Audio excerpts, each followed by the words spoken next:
Hello and welcome. Thank you so much for joining me on my program. I appreciate you wherever you are connecting from. If you are joining me from any part of the world, I thank you very much for your contributions on this channel. Please kindly subscribe if you have not subscribed, and also click the notification bell so that you'll be notified each time I upload a video. You will be among the first to receive it. In this channel, I bring information to your doorstep. I bring news from all channels, from every angle. Things that have to do about the world, things that have to do about Africa, more especially Nigeria. I bring it to your doorstep. Some information that you ignore, some information that you cannot be able to come across, I look for them, I bring it to your doorstep for you to see. Every video you see on this channel is for educational purpose, to keep you up and get you aware of what is happening in the contraction called Nigeria, more especially. I bring the information to your doorstep. They are not lies. Most of the videos you're going to watch here are videos that are coming from the conventional media, and some of us sometimes are lazy to get into it. Some of us sometimes are too busy to be able to lay our hand on this. That is why I bring the videos to your doorstep. Watch from beginning to the end. Remember, these videos are for educational purposes, so that you can be educated and know what is going on. Let us watch together. At the end, you can go to the comment section and put down your comment. Give your opinion. Say it the way you feel it. Nobody's going to come against you. It's a free world, and this is the social media where people say it and set the record straight exactly the way it is without being controlled. Do that on the comment section. Let us watch the video together as it comes. Thank you. Now let me just focus on the bone of contention here. The former president's assessment of President Buhari's tenure, summarizing it, saying that Nigerians are suffering more now than they were before. So let's look at the merit of his statement. And perhaps this is a good question for Nigerians to answer, because you are the focus of these debates or this conversation. How have we fared under this administration? Is life better for Nigerians today? Is life easier for Nigerians today? What is the purchasing power of the average Nigerian today? I'll just take a look at the economy, because oftentimes the economy is a good place to judge the tenure of the leader of a nation. Because if people are poor, if people are not able to eat, if the economy is suffering, then really and truly we can't even begin to speak about other things in the nation. So let me leave other things and just do a quick run through as to what or how we're faring economically under the current tenure. So as at today, if we look at the exchange rate, President Muhammadu Buhari inherited an exchange rate of 197 naira to the dollar. Today, at least as we speak, on the formal market, it is $448 naira to a dollar. On the parallel market, that's in the black market, it's about 700 or so. So that is up there. We look at the rate of inflation, we look at our public debt. This has been a topic of conversation in the past few months and years under this administration. We are currently over $100 billion as in terms of our public debt in Nigeria. If you look at the inflation rate under this and the average GDP rate, it is said that the current administration has the worst GDP growth rate since 1999 at 1.1%. We look at just looking at how Nigerians and what Nigerians have been able to buy food. The last time we could buy a bag of rice for under 10,000 naira was during President Olusegun Obasanjo's tenure.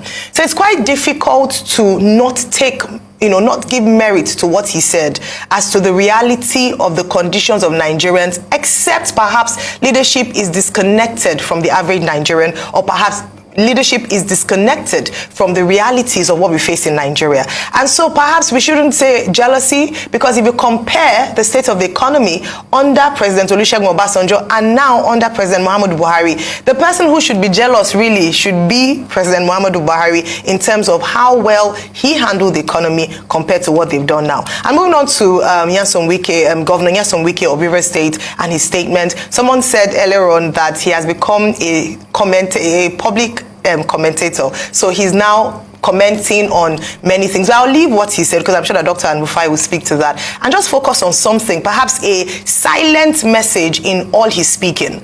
A number of times that he has spoken out, he's made this comment when he was commissioning infrastructure, a capital project, and that speaks volumes. So despite hate him or love him, one of the things that we must say is that he is leaving a legacy in Rivers State of building infrastructure. The latest comments he made when he was flagging of the Adpabu Odido Road in River State. And this is instructive because at the end of the day, his first duty is not to comment on happenings or former President Obasanjo's letter. It is his service to the people. What he's living, what he's doing as governor, not leaving his duties, even though he wants to tackle internal wranglings within the PDP. And for that, I must say kudos. Dr. Bati, Happy New Year to you. Let me start. Yes, Happy New Year. Let me start with Wiki. Well, Wiki provides very good content for the newspapers, for media outlets. So he gets reported all the time when he makes comments. And it's properly within his rights to express an opinion on national issues from his vantage position as governor of River State. Yesterday, he was speaking at the flag-off ceremony of a road to be constructed in Emoha, local government area. And he took time out to comment on what President Olusegun Obasanjo said about Peter Obi. And he expressed surprise that Atiku Abubakar's former boss is not endorsing him this time around. Well, he's entitled to his opinion. It's perfectly within his rights to express an opinion on national issues. But I hope he realizes that when he leaves that office in May, what the people will remember are not his quarrel with the PDP or the chairman of the PDP or with Atiku Abubakar or his private political issues. What the people will remember are his achievements in River State. So it's good that while fighting politics at the national level and the local level, is focusing also on leaving a legacy behind in River State. He also must realize that by June, no newspaper will report him again, except he goes, on the streets of Abuja and he goes to dance at the square. Otherwise, he will have expired in terms of news value, and the media will move on. Therefore, now it provides very good material, and while it lasts, that is fine. As for his quarrel with Atiku Abubakar, well, it's in the nature of politics for people to disagree. Maybe they will disagree, they will agree later. That remains to be seen. But to come to the response from the federal government to President Olusegun Obasanjo's assessment of the Buhari administration. Well, President Obasanjo says Buhari has taken Nigeria from the mountaintop to the valley, that he has taken Nigeria from frying pan to fire.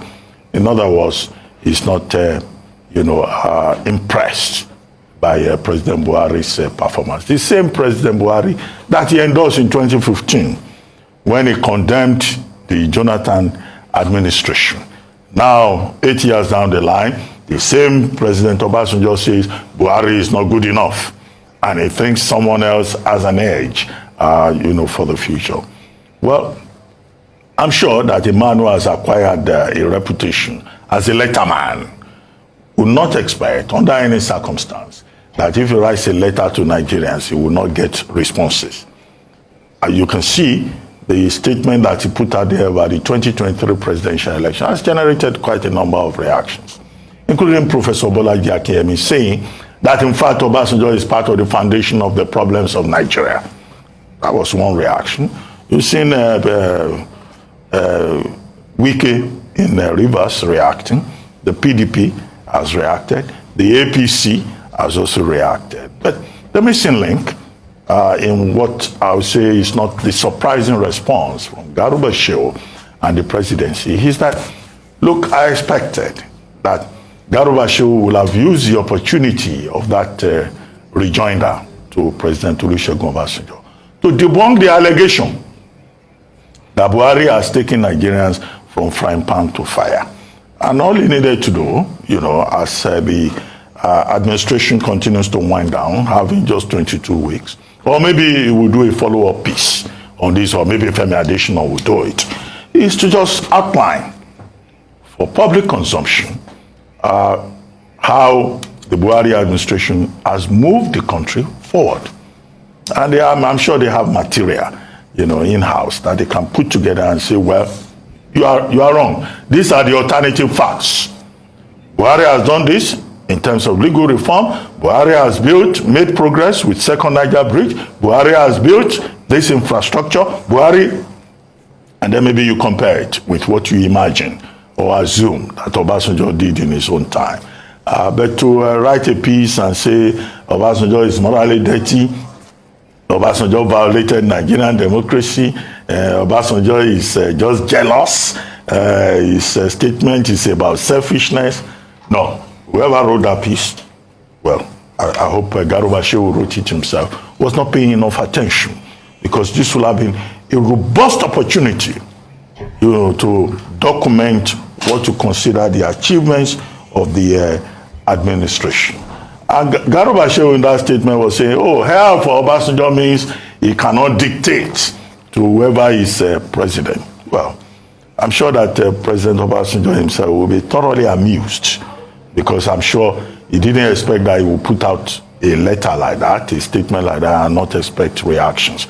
So he'll be amused. He will say, well, they are abusing me. They are saying I'm this, I'm that. Then let them tell us what they have done.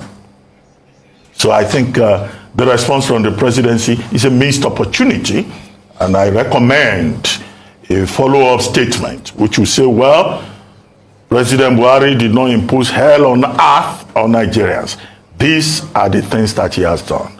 There's another line in Garuba Shew's response, in which he was quoting President Joe Biden. He said President Joe Biden only recently commended President Buhari for being a top Democrat, a man who is committed to the cause of democracy in Africa. Well, I guess at the end of the day, it's not President Biden's endorsement that President Buhari needs. It is the endorsement of the people of Nigeria. The people of Nigeria saying, oh, this is what we think about the Buhari administration.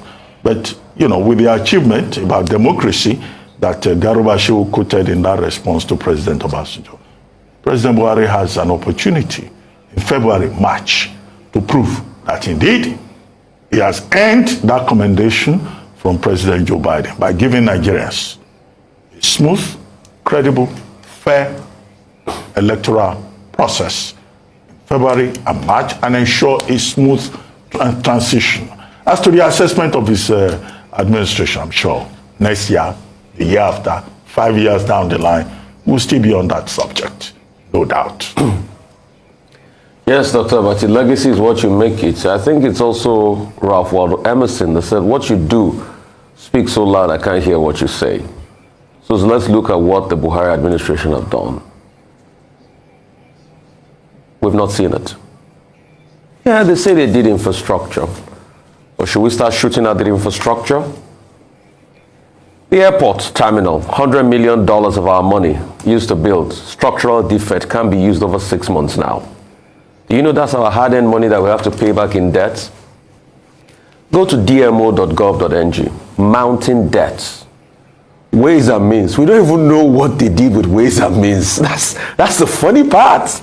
And now, this same government that tries to securitize ways and means by breaking its own CBN Act, 22 trillion, we can't account for the money. They say, Uncle borrowers, what did we do? We shut borders, led to inflation. And please, they should stop making this argument that, oh, it was because of COVID inflation. Nigeria was growing less than 3% before COVID. Let's stop lying to ourselves. Because we've blamed COVID, now we've blamed Ukrainian war. Saudi Arabia is producing oil just like us. Saudi Arabia inflation rate is about 2.29%. So who are we deceiving? This same Obasanjo they're abusing, that is jealous of Buhari. The only time Nigeria has grown double digits was in 2002 when Nigeria grew 15%. Should we check the economic growth of President Buhari? Minus 1.8, minus this, recession, 2 recessions. Should we go on? Forex rate bastardized. And people keep saying, yeah, he did infrastructure. Kaduna rail line, you remember what happened? Amici came out and they were supposed to put in the security surveillance infrastructure there. Till date, it's not been done. Yes, he's done some other infrastructure. I give him kudos for that. But let's stop talking as if the president used his own pocket money to do infrastructure. It's our Commonwealth that was used to build Second Niger Bridge. It's same Nigeria's money. The very first time Nigeria is ought to be making so much from crude oil. This is the only time wars have not favored Nigeria. Yom Kippur in 73, go and check the records. Crude oil price rose from $3 per barrel to $12 per barrel. Favored Nigeria. The country was so bleeding rich that Yakubu Gowon came out to say the problem is not money but how to spend it. Most of the infrastructure you see in Lagos was built by Gowon then. You remember the cement armada? We had so much cement, built lots of bridges and everything. Third Mainland Bridge started then. But now, because of crude oil theft, we can't even take stock of what we have. So when you look at it, I ask you Nigerians, is your life better than it was 8 years ago? Your answer is obvious. So if the presidency comes out to say that what Olusegun Obasanjo did right is not correct, I think the presidency should introspect. And maybe they should take out a survey and feel how Nigerians are feeling. Because I'm not sure, for them to say that, I'm not sure they feel the pulse of Nigerians. In case you didn't get the memo, Nigerians are suffering. And let me tell you, the greatest endorsement any man can get is from his wife that has married him for so many years. President Buhari's wife came out on I think it was reported around October, she granted, I think the BBC an interview where she apologized for the failures of the administration. This was the same President Buhari's wife that imprisoned a young boy.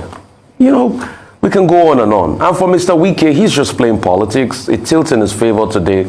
His adversary here, Atiku Abubakar, is having a bad time because he was not endorsed by President Olusegun Obasanjo, his former boss. And guess what happens? He lashes on that politically. But time will tell. But most importantly, Nigerians, what we're concerned about should be the issues that affect you. Paying heavy subsidies that were campaigned that they will be removed. We first called it under recovery. Now that's taking a huge chunk of $4 trillion of our budget.